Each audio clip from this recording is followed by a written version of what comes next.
बिस्मिल्लाहिर्रहमानिर्रहीम। मैं हूं आसिफ ख़ान। तमाम देखने सुनने वालों को मेरा सलाम। देखने सुनने वालों, जैसा आपके इल्म है, सोशल मीडिया पर 3 दिन कबल जो 25 अगस्त को एक वीडियो वायरल हुई और जिसमें कोहिस्तान के जो 5 नौजवान जिस तरह कई घंटे तक एक हसरत और एक बेबसी की तस्वीर बने रहे और एक पत्थर पर चढ़कर वो मदद के लिए पुकारते रहे और बाद अज़ां बर वक्त जो रेस्क्यू न किए जाने पर 4 जो नौजवान थे वो सैलाब की खूनी लहरों की नज़र हो गए, जबकि एक जो नौजवान था उसको मकामी लोगों ने रेस्क्यू किया। तो इस वाक़े पर जब ये सोशल मीडिया पर मंजर आम पर आई तो लोगों ने इस पर काफ़ी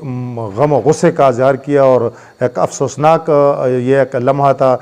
जो पाकिस्तान में इस वक्त जो सैलाब आया है और पूरा मुल्क एक तरह सैलाब में डूबा हुआ है। तो इस तरह के शायद और वाक़यात भी होंगे, लेकिन ये इस तरह का वाक़या है कि जो कैमरे की आंख ने जिसको महफूज किया। तो इस वजह इस पर काफ़ी हुकूमत पर, ज़िली इंतज़ामिया पर, जो रेस्क्यू 1112 है उन पर काफ़ी लान तान हुई कि जी ये अगर बर वक्त एक्शन लेते और बर वक्त कोई हेलीकॉप्टर का स्पेशली कहा गया कि बंदोबस्त करते तो शायद इन लोगों को रेस्क्यू कर दिया जाता। लेकिन यह है कि हुकूमत और जो डिस्ट्रिक्ट एडमिनिस्ट्रेशन है उन्होंने कोई फौरी एक्शन नहीं लिया, तो जिसके सबब जो है ये नौजवान जो हैं, ये 4 नौजवान खूनी लहरों की नज़र हो गया, जिसमें सिर्फ एक की ही लाश मिल सकी है, बाकी का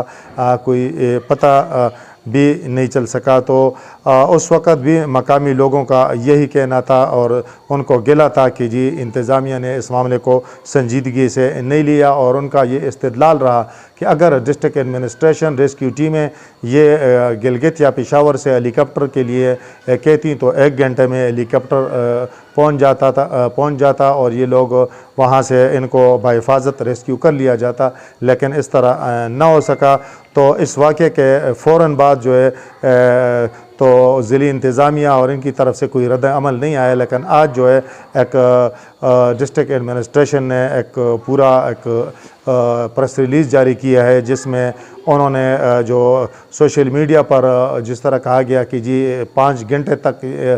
ये इंतज़ामिया ने इस पर कोई एक्शन लिया, तो उनका कहना था कि 9:45 पर हमें ये इत्ला मिली और 10 बजे हमने टीमें रवाना की, 10:30 बजे जो है वो दोपहर बाज़ार पहुंची। आगे हमें ये इत्ला उन्होंने दी कि आगे रोड पुल सब जो हैं वो सैलाब की नज़र हो चुके हैं और कोई रास्ता नहीं है। तो उन्होंने पैदल सफ़र किया और 11:30 बजे हमें पहली दफ़ा उन्होंने उनकी तरफ से हेलीकॉप्टर का मुतालबा आया और हमने इस हवाले से कोशिशें भी की, लेकिन ख़राब मौसमी हालात जो हैं वो इसमें आड़े आ गए और हमारी तरफ से कोशिशों के बावजूद हेलीकॉप्टर का, चूँकि मौसम ठीक नहीं था, हेलीकॉप्टर नहीं पहुंच सका। तो और हमने कोशिशें ज़रूर की, लेकिन हम इन लोगों को बचा नहीं सके और जिसका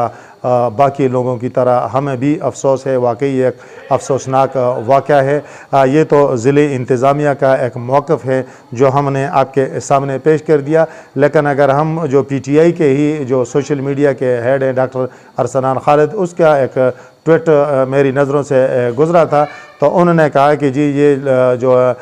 जो मीडिया का हिस्सा या सोशल मीडिया पर जी ये शोर शराबा किया जा रहा है कि जी सूबाई हुकूमत ने वहाँ हेलीकॉप्टर नहीं भेजा। तो उसने कहा कि जी पहले तो हेलीकॉप्टर की इत्लाई नहीं दी गई कि जी हेलीकॉप्टर भिजवाएँ। दूसरा उन्होंने कहा कि सूबाई हुकूमत के पास जो हेलीकॉप्टर है उसमें रेस्क्यू के कोई हालात नहीं है कि इन्हें बचाया जा सकता। तो अब जो ज़िला इंतज़ामिया और ये जो चीज़ों में जो बिल्कुल तज़ाद है, ज़िले इंतज़ामिया ने कुछ और कहा है और ये साहब कुछ और कह रहे हैं। तो हम थोड़ा पीछे जाते हैं तो सन 2019 गालिबन ये अगस्त का महीना था कि जब चतराल में जो इमरान खान जो उस वक़्त वज़ीर आज़म थे, उनकी हमशीरा हलीमा बीबी अपनी बेटी समेत जब वहाँ एक सैलाब आया और वो फंस गए थे, तो वहाँ हेलीकॉप्टर के ज़रिए उन्हें और बाकी लोगों को रेस्क्यू किया गया था। तो जो सोशल मीडिया पर ये शोर है तो इसी वजह से है कि जी ये पाकिस्तान जो है यहाँ गरीबों के लिए और पाकिस्तान है और इसमें कोई शक नहीं है, अमीरों के लिए और पाकिस्तान है। अगर ये भी कोई अमीरज़ादे होते तो शायद अमीर लोग होते या कोई बासर होते तो शायद उनके रेस्क्यू के लिए कोई ना कोई बंदोबस्त हो जाता, लेकिन चूँकि कोस्तान दूर अफ्तादा इलाका है, लोअर कोस्तान, वहाँ मीडिया की भी इतनी रसाई नहीं है और कोई ज़राए नहीं है, जिसकी वजह से ये जो नौजवान थे ये हसरत और बेबसी की तस्वीर बने रहे और बाद खूनी लहरों ने इन्हें निगल लिया। तो हमारे जो हुकूमत हैं, जो मजाज इदारे हैं, रेस्क्यू टीमें हैं, तो उन्हें कम से कम चाहिए कि इस तरह के जो वाक़यात हैं, सैलाब कुदरत की तरफ से है, बाज़ इसमें यकीनन जो है बहुत सारे लोग वो हज़ारों की उसमें तादाद है जो सैलाब की नज़र हो चुके हैं, लेकिन बाज़ इस तरह के दिलखराश वाक़यात होते हैं, अफसोसनाक वाक़यात होते हैं कि जिनमें उन लोगों को बचाया जा सकता है, लेकिन ये है कि सिर्फ़ हमारी गफलत, लापरवाही, सुस्ती या आप इसे जो भी कहें, इसकी वजह से जो लोग जो हैं जिन्हें मतलब बहिफाजत निकाला जा सकता है, वो हमारी इस गफलत के सबब मौत के मुंह में चले जाते हैं। तो इस तरह के वाक़यात के तदारक के लिए ये हुक्मरानों को और ये जो मजाज लोग हैं इन्हें सोचना होगा। दूसरी तरफ मुल्क में जो सैलाब आया है, यकीनन उससे तो करोड़ों लोग मुतासर हैं और उन्हें इमदाद भी दरकार है और उनकी मदद के लिए यकीनन अब पाक फ़ौज चूँकि हुकूमत ने मंजूरी दे दी है सूबों की दरख्वास्त पर, तो उन्होंने अब रेस्क्यू और ये इमदादी जो ऑपरेशन शुरू किया है। तो यकीनन अब कहा जा सकता है कि जो नुकसानात हैं, जो नुकसानात हो चुके हैं वो तो हो चुके हैं, लेकिन कम से कम अब जो लोग बच गए हैं और बेसरो सामानी की हालत में हैं, यकीनन हुकूमत भी इसके लिए कोशिश कर रही है और जो पाकिस्तान में इंसानी फलाही तंजीमें हैं वो भी सरगर्म है और पाक फ़ौज और दीगर जो हमारे इदारे हैं वो भी सरगर्म हो चुके हैं। तो अब कहा जा सकता है कि अल्लाह करेगा कि जो लोग